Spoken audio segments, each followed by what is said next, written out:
તાજેતરમાં ગુજરાતમાં બે મહત્વની ઘટનાઓ બની અને આ બંને ઘટનાઓમાં ગુજરાતની ભાજપ સરકાર અને પોલીસ તંત્રની કાર્યપદ્ધતિ અલગ અલગ જોવા મળી।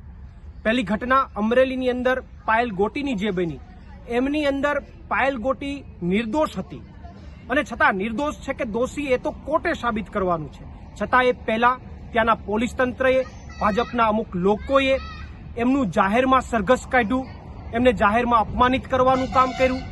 જ્યારે બીજી બાજુ ગુજરાતમાં બનેલું ખ્યાતિ હોસ્પિટલનું કાંડ કે જેનાથી અનેક લોકોના મૃત્યુ થયા, એમના ગુનેગાર મેન કાર્તિકભાઈ પટેલ અને અન્ય જે કંઈ પણ ગુનેગારો હતા એ તમામ તાજેતરમાં પકડાયા।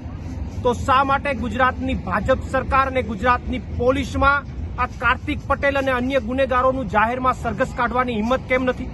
શા માટે એમનું જાહેરમાં સરઘસ કાઢવામાં નથી આવતું?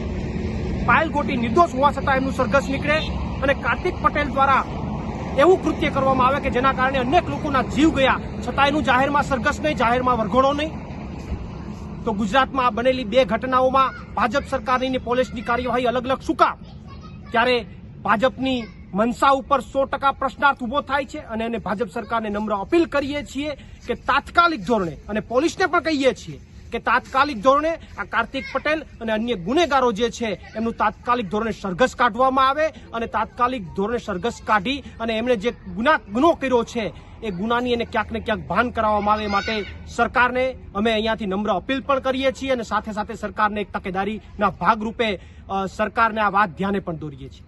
પ્રવીણ રામ, પ્રદેશ ફ્રન્ટલ અધ્યક્ષ, આમ આદમી પાર્ટી।